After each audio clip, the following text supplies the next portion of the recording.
selamat datang di Alur Donghua. Sebelum mendengarkan, jangan lupa subscribe, like, komen, dan share ya, biar Mimin tambah semangat.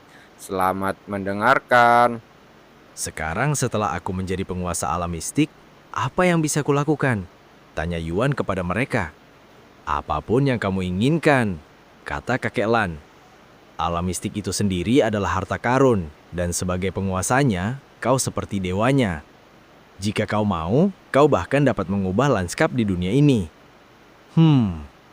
Setelah berpikir sejenak, Yuan berkata, "Kurasa aku ingin membuka alam mistik, memungkinkan penduduk asli dunia ini untuk keluar." Apa? Benarkah? Kakek Lan menatapnya dengan mata terbelalak. Yuan mengangguk dan berkata, "Kau bilang padaku bahwa penduduk asli dunia ini tidak menyukai orang luar karena iri hati, kan? Bahwa mereka semua terjebak di dunia ini karena keputusan leluhur mereka. Jika memang demikian, saya ingin membebaskan mereka.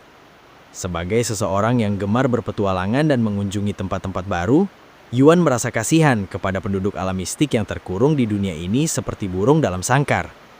Lalu dia menoleh ke arah Lan Yingying dan berkata, "Kau juga bilang padaku bahwa kau tertarik dengan dunia luar, kan?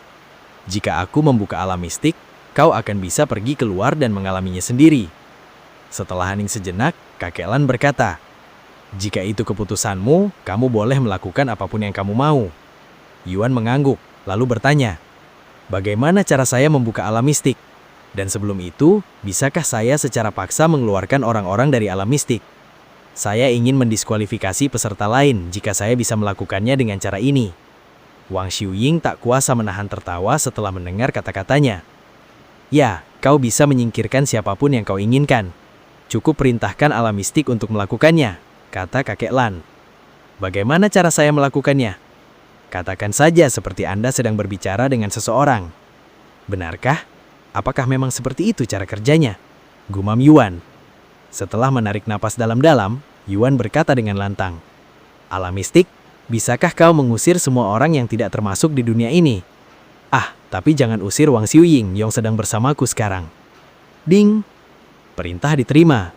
Semua orang luar harus dikeluarkan dari alam mistik.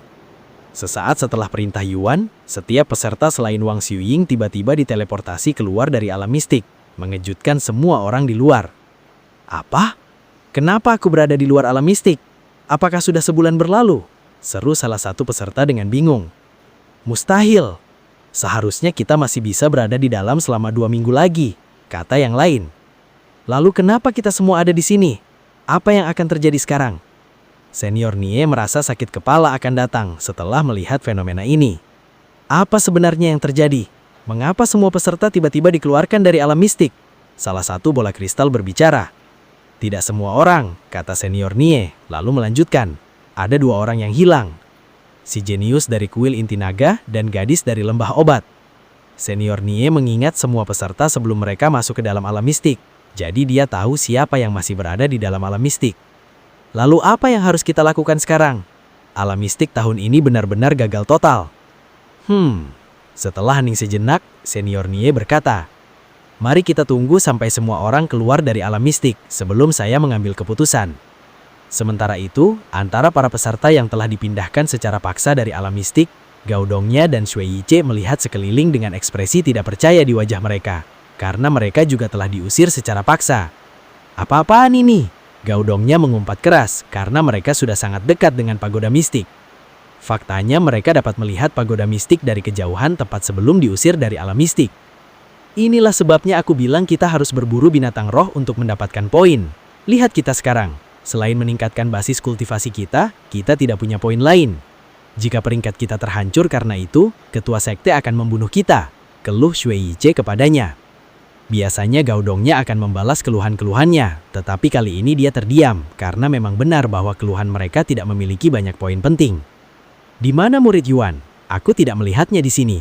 Shui Yiche tiba-tiba menyadari bahwa dia tidak bersama mereka. "Mungkin dia didiskualifikasi sebelum kami," kata Gao Dongnya. "Jangan sampai sial," seru Shui Yiche cepat. Beberapa saat kemudian, Senior Nie berkata kepada mereka, "Semua yang baru saja dikeluarkan dari alam mistik, kalian boleh kembali ke sekte kalian masing-masing sementara waktu." Saya akan mengumumkan hasilnya setelah semua orang keluar. Apa? Berarti masih ada orang di dalam alam mistik. Kenapa kita diusir? Siapa yang memutuskan itu? Para peserta yang didiskualifikasi terdiam. Beberapa menit kemudian, setelah para peserta kembali ke sekte masing-masing, Long Yigun menatap Gaodongnya dan Sui Yiche dengan kerutan dalam di wajahnya. Namun dia sama sekali tidak terlihat marah. Maafkan saya, Ketua Sekte. Kami telah mengecewakan Anda, kata Gaodongnya sambil menundukkan kepala. Maafkan saya, Ketua Sekte. Sui Yiche juga meminta maaf.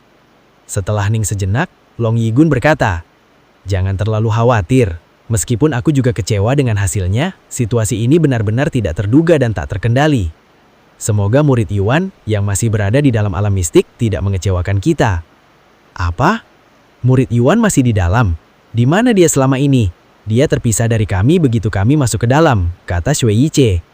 Aku tahu, namun aku tidak tahu mengapa dia terpisah dari kalian berdua dan kemana dia pergi. Yang aku tahu hanyalah dia masih selamat dan sehat di dalam alam mistik. Bahkan dia berhasil membuka pagoda mistik, ungkap Long Yigun kepada mereka. Apa? Dia membuka pagoda mistik?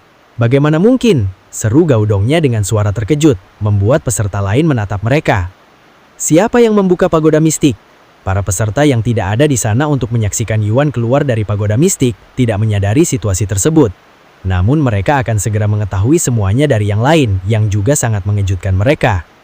Di dalam alam mistik, setelah mengusir semua peserta, Yuan berkata tenang. Baiklah, kurasa aku sudah menyingkirkan semua peserta. Apakah sekarang aku perlu melakukan hal yang sama untuk membuka alam mistik? Kakek Lan mengangguk dan berkata, "Ya, tapi menurutku, kau harus memberitahu penduduk lokal sebelum membukanya." Bagaimana cara saya memberitahu mereka? Mengumpulkan semuanya di satu tempat? Tanya Yuan. Tidak, kau tidak perlu melakukan sebanyak itu. Cukup berbicara kepada mereka menggunakan alam mistik. Kau dapat menyiarkan suaramu kepada semua orang di dunia ini jika kau mau. Cukup minta alam mistik untuk membantumu. Yuan mengangguk dan berkata, "Alam mistik, aku ingin berbicara dengan semua orang di dunia ini. Jadi pastikan suaraku dapat didengar oleh semua orang." Perintah diterima. Anda boleh berbicara kapan saja. Yuan berdaham sebelum berbicara, dan suaranya bergema di seluruh dunia sehingga semua orang dapat mendengarnya. Seolah-olah ada dewa yang berbicara kepada mereka dari atas. "Halo semuanya penghuni di alam mistik. Saya akan menyampaikan ini secara singkat. Saya baru saja menjadi master alam mistik, dan sebagai master yang baru, saya akan membuka alam mistik bagi kalian yang ingin meninggalkan dunia ini dan pergi keluar. Akan ada portal di dekat pagoda mistik. Jadi jika Anda ingin pergi, Anda dapat melewati portal ini yang akan membawa Anda keluar dari alam mistik." Para penduduk asli sangat terkejut setelah mendengar kata-kata Yuan. Ada penguasa baru untuk alam mistik, dan orang ini akan membuka alam mistik lagi. Mengapa orang ini melakukan hal seperti itu untuk mereka? Dan siapakah identitas penguasa baru ini? Penduduk asli juga ragu-ragu mengenai pengumuman ini. Meskipun demikian, banyak dari penduduk asli ini sangat ingin meninggalkan alam mistik, sehingga banyak orang dari seluruh alam mistik mulai mempersiapkan perjalanan mereka ke pagoda mistik. Setelah semua itu selesai, apalagi yang harus saya lakukan? Tanya Yuan. Kamu sudah melakukan lebih dari cukup anak muda, kata kakek Lan sambil tersenyum. Dan dia melanjutkan, semua orang yang selama ini ingin meninggalkan tempat ini akhirnya akan bisa melakukannya. Saya bisa membayangkan populasi di dunia ini akan berkurang drastis dalam beberapa minggu ke depan. Bagaimana kalau aku membuka alam mistik untuk orang-orang di luar juga? Dengan begitu, akan ada lebih banyak orang yang datang ke dunia ini. Hah? Maksudmu kau tidak akan membawa alam mistik bersamamu? Kakek Lan menatapnya dengan mata terbelalak. Bisakah kau membawa sesuatu sebesar ini? Yuan mengangkat alisnya. Tentu saja, kau bisa membawanya bersamamu seperti senjata jiwa. Kakek Lan mengangguk. Tapi jika aku melakukan itu, bagaimana orang-orang akan masuk atau keluar dari tempat ini? Tanya Yuan. Ya, mereka tidak bisa. Setidaknya sampai kau mengeluarkan harta karun itu lagi. Setelah berpikir sejenak, Yuan berkata, aku akan membiarkan alam mistik tetap berada di tempatnya selama beberapa ratus ribu tahun terakhir. Dengan cara ini, orang-orang dapat masuk dan keluar sesuka hati, dan sekte-sekte akan tetap bisa melakukan acara ini yang menentukan ranking sekte mereka. Lagi pula, meskipun dia adalah penguasa alam mistik, dia sebenarnya tidak membutuhkan tempat seperti itu, dan agak tidak adil bagi orang-orang yang telah lama bergantung pada alam mistik jika dia membawanya pergi. Aku mengerti, Jika itu keputusanmu, ya sudah, kakek Lan mengangguk. Yuan, apa yang harus kita lakukan sekarang? Wang Xiyung bertanya kepadanya beberapa saat kemudian. Karena Anda telah secara otomatis mendiskualifikasi semua peserta, tidak ada alasan bagi kami untuk berada di sini. Kami dapat pergi kapan saja kami mau. Kau benar, kurasa kita tidak seharusnya berlama-lama di tempat ini sementara semua orang sudah berada di luar. Yuan setuju dengannya. Tidak perlu terburu-buru anak muda. Bagaimana kalau kita kembali ke pondok dan minum teh dulu sebelum kau pergi? Aku juga punya sesuatu untuk belikan kepadamu, kata kakek Lan kepadanya. Baik, Yuan mengangguk. Bagaimana denganmu? Apakah kau mau ikut? Aku bisa mengantarmu keluar dari sini jika kau mau. Aku tidak ingin pergi sendirian. Aku sudah bisa membayangkan apa yang mungkin terjadi jika aku pergi. Wang Xiyung bergidik membayangkan dikelilingi oleh semua orang di luar saat dia pergi dan bertanya, mengapa hanya dia yang tidak diusir? Bagus, kalau begitu ayo kita pergi, kata kakek Lan kepada mereka. Beberapa saat kemudian mereka pergi keluar, di mana kakek Lan berubah menjadi wujud ularnya, mengejutkan Wang Xiyung. Kau binatang roh, lebih tepatnya binatang suci, kata kakek Lan sambil tersenyum. Seekor binatang suci. Yuan, bukankah kau juga memiliki binatang suci sebagai pelayan? Wang Xiyung teringat salah satu pengumuman dunianya. Apa? Kau memiliki binatang suci sebagai pelayan? Keluarga Lan menatapnya dengan mata terbelalak terkejut setelah mendengar kata-kata Yuan. Ya, saya punya satu. Yuan mengangguk. Tidak bisa dipercaya, gumam kakek Lan. Lan Yingying menatap Yuan dalam diam, tampak terdiam dalam pikiran. Naiklah ke punggungku, aku akan menggendong kalian kembali ke hutan suci, kata kakek Lan kepada mereka. Izinkan saya membuat jalan keluar bagi penduduk asli terlebih dahulu, kata Yuan, dan dia memerintahkan alam mistik untuk menciptakan portal tepat di luar pagoda mistik yang akan memungkinkan penduduk asli akhirnya meninggalkan tempat ini. Setelah itu, dia melompat ke punggung kakek Lan bersama Wang Xiyung dan yang lainnya sebelum terbang ke langit dan menjauh dari pagoda mistik. Di udara, Wang Xiyung menatap Lan Yingying sebentar sebelum bertanya, jika Anda tidak keberatan saya bertanya, apa hubungan Anda dengan Yuan? Lan Yingying berpikir sejenak sebelum berbicara. Dia menghamili saya. Dia menghamilimu, seru Wang Xiyung, hampir jatuh dari punggung kakek Lan karena terkejut setelah mendengar kata-kata Lan Yingying yang mengejutkan. Yuan, benarkah kau menghamili gadis muda ini? Wang Xiyung alih kepadanya untuk meminta jawaban, karena dia tidak percaya bahwa seseorang yang polos seperti Yuan akan melakukan hal seperti itu kepada seorang wanita yang baru saja dia kenal. Yuan mengangguk tenang dan membenarkan. Ya, dia meminta saya untuk menghamilinya, jadi saya memutuskan untuk membantunya. Tak bisa dipercaya, Wang Xiyung menatapnya dengan ekspresi tak percaya yang jelas. Mengetahui bahwa Yuan telah menghamili wanita lain, sama seperti seorang penggemar berat mengetahui bahwa idola nomor satu mereka memiliki pacar untuk Wang Xiyung. Kejutan yang dirasakannya unik dan berbeda dari yang dirasakan Meishu pertama kali mengetahuinya. Setelah beberapa saat hening, Wang Xiyung berbicara lagi. Baiklah, selamat. Aku tak sabar melihat bayinya dalam 9 bulan lagi. Wang Xiyung tidak menyadari bahwa binatang suci memiliki waktu pembuahan yang jauh lebih lama. 9 bulan, Lan Yingying mengangkat alisnya. Lalu dia berkata, itu membutuhkan sekitar 1000 tahun sebelum aku bisa melahirkan. Binatang suci berbeda, kami tidak bisa melahirkan secepat manusia. Begitukah cara kerjanya? Tapi 1000 tahun, kita pasti sudah mati lama saat itu.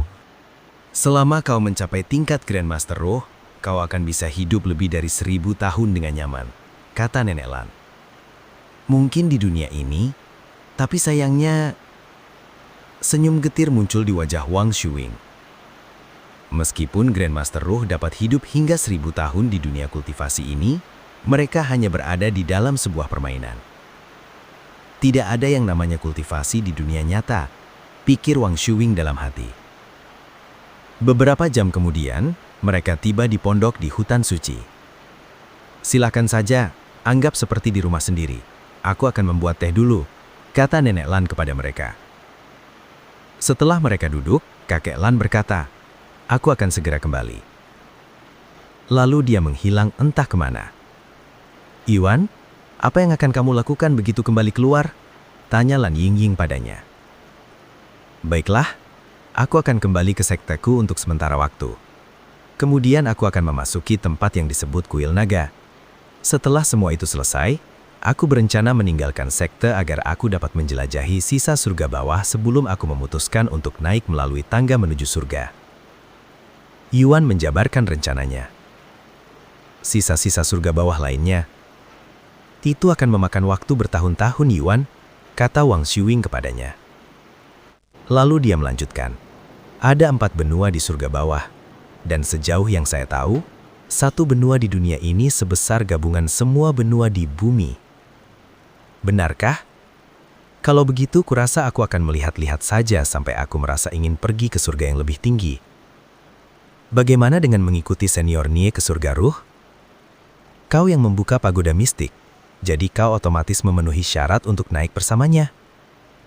Tidak, aku lebih suka naik ke tingkatan yang lebih tinggi dengan usahaku sendiri. Dan masih ada hal-hal yang perlu kulakukan di surga bawah, kata Yuan.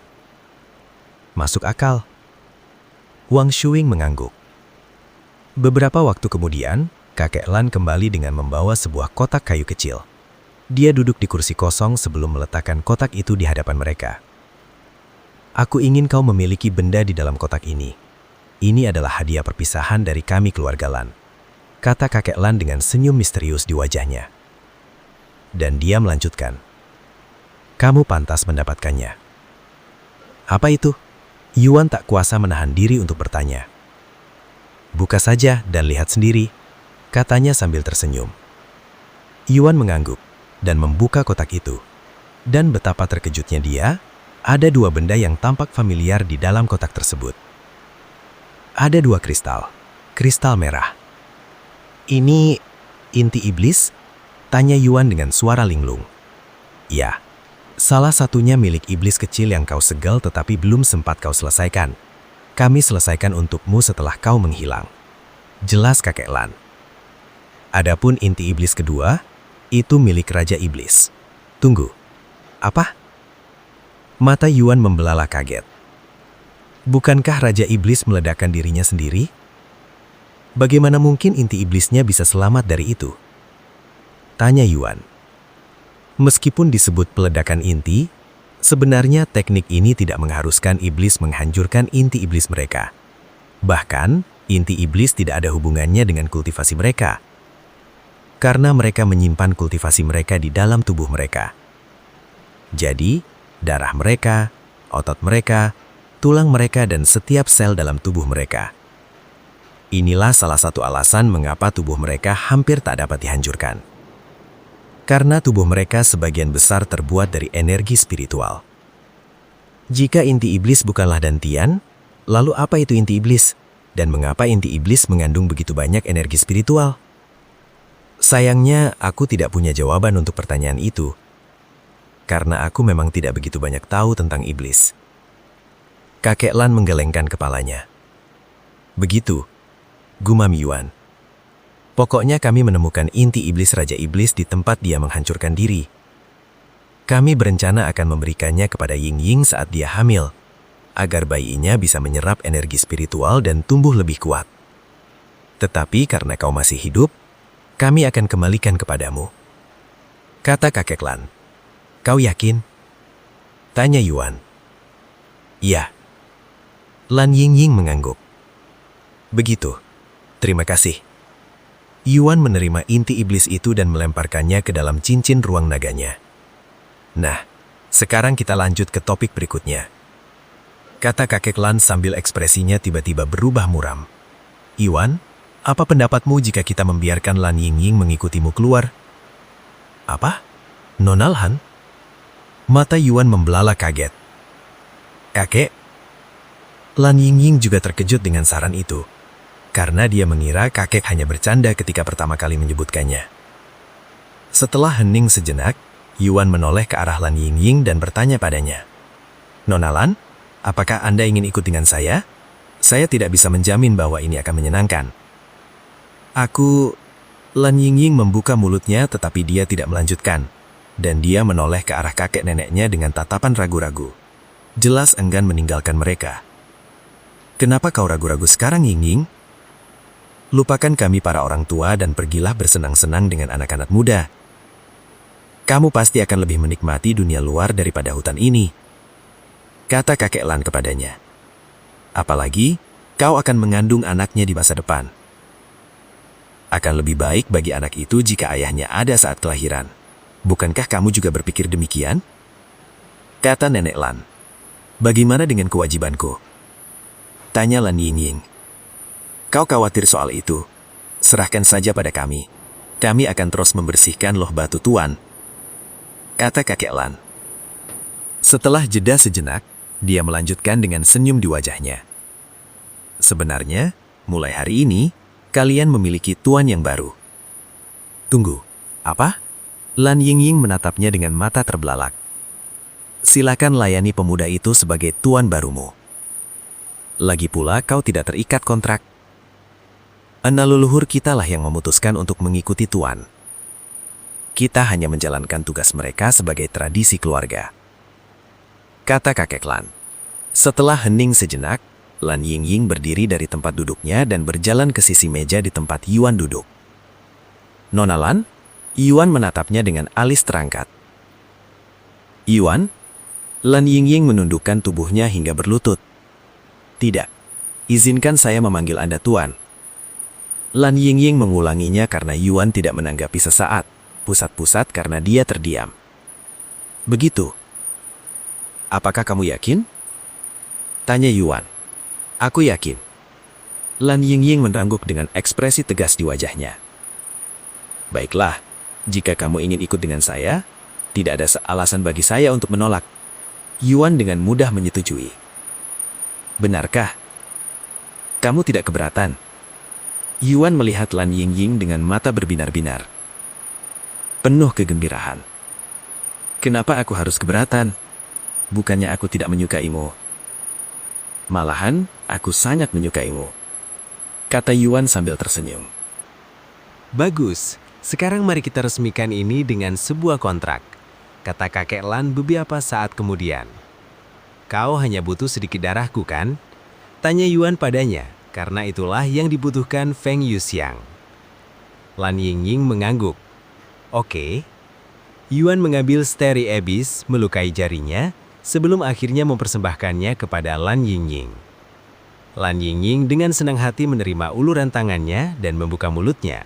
Lalu sesaat kemudian memasukkan jarinya ke dalam untuk menghisap darahnya. Wang Shuying menelan ludah dengan gugup dari belakang. Wajahnya sedikit memerah, karena adegan ini entah mengapa terlihat agak erotis. Ular ilahi Lan Yingying telah memulai kontrak perbudakan denganmu. Tuanku, bawahan ini akan mengikuti Anda selamanya dan bersumpah setia kepada Anda. Kata Lan Yingying kepadanya. Panggil saja saya Yuan, Nona Lan. Kata Yuan padanya. Aku tidak bisa. Lan Yingying menggelengkan kepalanya. Anak muda, kami sangat menjunjung tinggi tradisi kami. Kata kakek Lan kepadanya. Akan lebih mudah baginya jika kau mengizinkannya memanggilmu Tuan. Kata Nenek Lan juga. Yuan mengangguk. Baiklah, panggil saja aku apapun yang membuatmu merasa nyaman, Nona Lan. Anak muda, sebaiknya kau berhenti memanggilnya Nona Lan. Itu membuatmu terdengar jauh darinya. Panggil saja dia Yingying seperti yang biasa kami lakukan. Kata kakek Lan. Baiklah, Yingying, aku akan menerimamu sebagai pelayanku. Kata Yuan. Ding, Anda telah menerima ular ilahi Lan Yingying sebagai pelayan Anda. Nama, Lan Yingying. Tingkat, kuno. Guru, Yuan. Kultivasi, Master Roh tingkat ke-9. Warisan, tidak ada. Garis keturunan suci. Fisik pemakan dunia. Api suci. Peringkat kuno. Tingkat penguasaan 3. Indra unggul. Peringkat surga. Melelap. Peringkat kuno. Pertumbuhan tanpa batas. Peringkat tidak diketahui. Yingying adalah binatang suci tingkat kuno. Itu bahkan lebih tinggi dari Feng Feng yang merupakan Phoenix. Dan dia memiliki begitu banyak keterampilan tingkat kuno. Yuan terkejut dalam hati ketika melihat statistik Lan Yingying. Lalu apa itu kemampuan pertumbuhan tanpa batas? Aku tidak bisa melihat peringkatnya, sama seperti garis darah terkutuk milik Feng Feng. Kontraknya sudah selesai, kata Yuan padanya beberapa saat kemudian. Selamat bergabung dengan tim. Saya akan memperkenalkan Anda kepada yang lain begitu kita keluar. Baik, Lan Yingying mengangguk dengan ekspresi bahagia di wajahnya. Ah, mereka tumbuh begitu cepat. kata Nenek Lan sambil tersenyum. Lalu dia melanjutkan, "Mari kita semua minum tehnya sebelum dingin." Maka mereka duduk mengelilingi meja dan mulai minum tehnya. Sementara itu di luar alam mistik ada pengumuman muncul di langit. "Selamat, pemain Yuan telah menjadi pemain pertama yang mendapatkan pelayan tingkat kuno." Pengumuman ini mengejutkan setiap pemain yang sedang online. Bahkan banyak dari pemain ini baru mengetahui keberadaan tingkat kuno untuk pertama kalinya karena pengumuman ini. Pelayan tingkat kuno, Meishu menatap pengumuman besar di langit dengan ekspresi linglung di wajahnya. "Ada apa, Meishu?" tanya Feng Yuxiang setelah menyadari tatapan kosong Meishu ke langit. "Yuan, dia baru saja mendapatkan seorang pelayan lagi," kata Meishu kepadanya. "Apa? Tuan Mode, apakah itu sebabnya aku merasa merinding barusan?" seru Feng Yuxiang dengan suara terkejut. "Binatang jenis apa kali ini?" tanyanya kemudian. Meishu menggelengkan kepalanya dan berkata, "Kita akan mengetahuinya setelah dia meninggalkan alam mistik." Di dalam alam mistik, Yuan dan yang lainnya menghabiskan sekitar 1 jam dengan tenang menyeruput teh dan ngobrol santai tentang berbagai hal. Setelah menghabiskan semua teh, Yuan dan yang lainnya bersiap untuk meninggalkan alam mistik. "Sinya Panting safe denganmu, Ying Ying, anak muda, dan nona muda," kata kakek Lan kepada mereka. "Kami akan di sini jika kau memutuskan untuk berkunjung ke rumah kami," kata Nenek Lan juga. "Terima kasih atas semua yang telah kalian lakukan untukku," Yuan membungkuk kepada mereka. "Terima kasih kakek, nenek, karena telah merawatku. Aku tidak akan melupakan waktu yang telah kuhabiskan di sini." Lan Yingying pun menundukkan kepalanya. Kakek Lan tersenyum dan berkata, "Kalian bisa berterima kasih kepada kami dengan menunjukkan kepada kami cicit kami." Lan Yingying mengangguk, "Aku berjanji." Setelah mengucapkan selamat tinggal terakhir mereka, Yuan dan yang lainnya memasuki teleportasi yang telah ia ciptakan, meninggalkan alam mistik. Setelah memasuki portal, Yuan, Wang Shuying, dan Lan Yingying muncul di luar alam mistik. "Jadi ini dunia luar?" gumam Lan Yingying dengan suara linglung sambil memandang area yang sepi dan orang-orang yang berkumpul di luar. Sementara itu, Yuan dan Wang Shuying dibanjiri notifikasi. "Anda telah memperoleh sejumlah besar energi spiritual dari alam mistik. Anda memiliki cukup ki untuk terobosan. Anda mencapai tingkat Master Roh kedua. Semua statistik bertambah 11.000. Anda mencapai tingkat Master Roh ketiga. Semua statistik bertambah 12.000. Ding, ding. Anda mencapai tingkat Master Roh ke-9. Semua statistik bertambah 18.000. Kultivasi Yuan terhenti di puncak Master Roh setelah meninggalkan alam mistik, sementara kultivasi Wang Shuying memasuki tingkat kelima prajurit roh. Adapun Lan Yingying tingkat kultivasinya tetap sama. "Kakak Yuan, Tuan Mode." Dua sosok terlihat terbang ke arah mereka tak lama setelah mereka meninggalkan alam mistik. "Xiao Hua, Feng Feng, sudah lama kita tidak bertemu," Yuan menyapa mereka. "Tuan Mode, benarkah Anda menerima seorang pelayan lagi?" Feng Yuxiang langsung bertanya kepadanya, lalu menoleh ke arah wanita cantik yang berdiri di sampingnya. Kau adalah binatang suci." Feng Yuxiang langsung bisa mengetahuinya, karena binatang suci memiliki aura dan bau tikus khusus yang mudah dikenali oleh binatang suci lain. "Ya," Lan Yingying mengangguk kotan. "Apakah kau baik-baik saja, kakak Yuan?" tanya Xiao Hua setelah keterjegutannya pertama. Karena tingkat kultivasi Yuan tiba-tiba melonjak ke puncak Master Roh. "Ya, aku baik-baik saja," Yuan mengangguk. Sesaat kemudian Senior Nie mendekati mereka dan berkata, "Maaf mengganggu pertemuan kalian, tetapi saya ingin mengumumkan hasilnya. Silakan kembali ke sekte kalian sementara. Dan anak muda, saya ingin berbicara denganmu setelah ini."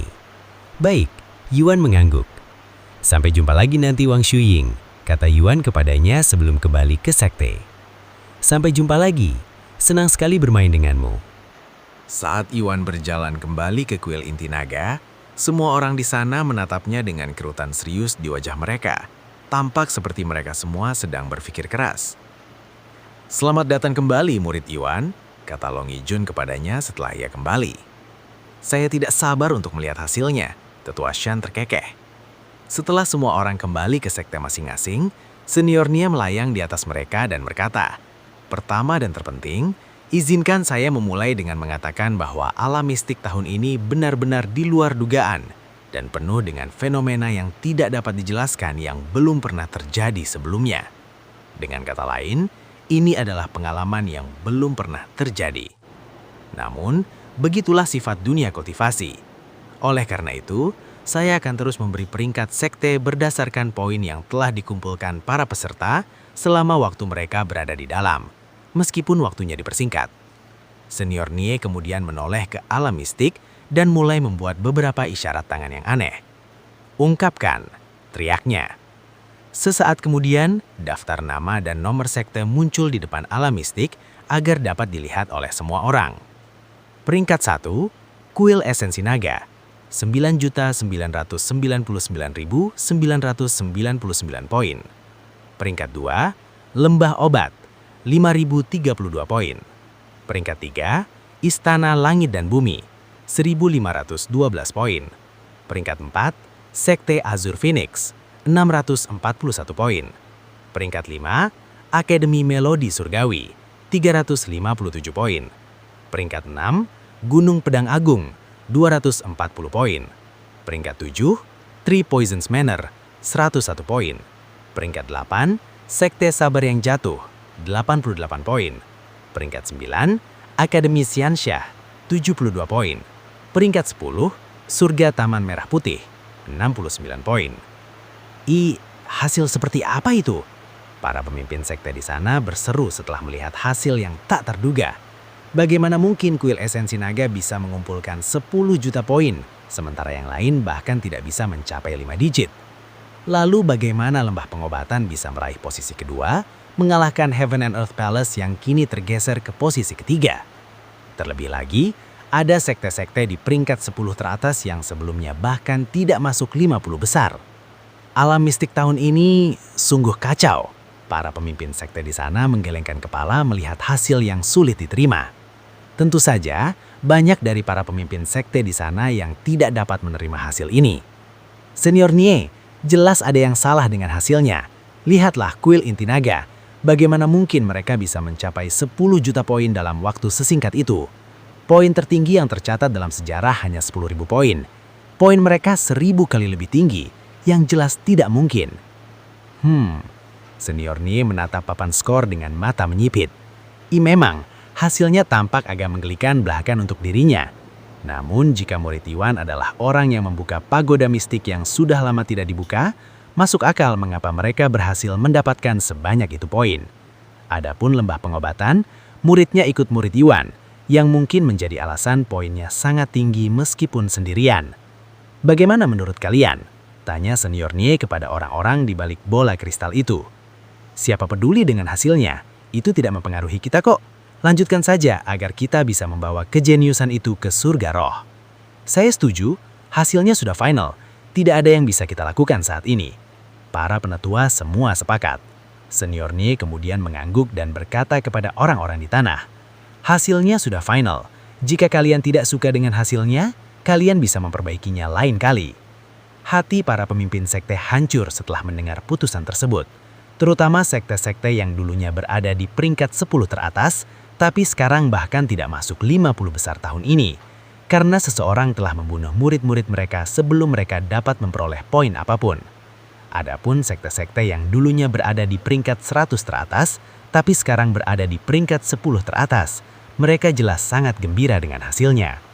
Namun dari semua orang di sana, tidak ada yang lebih gembira daripada Long Yijun dan kuil inti naga karena hasilnya jauh melampaui harapan mereka meraih juara pertama. Hahaha, kita berhasil. Kamu berhasil murid Yuan. Kuil inti naga telah kembali menjadi pertama lagi setelah sekian lama. Hahaha.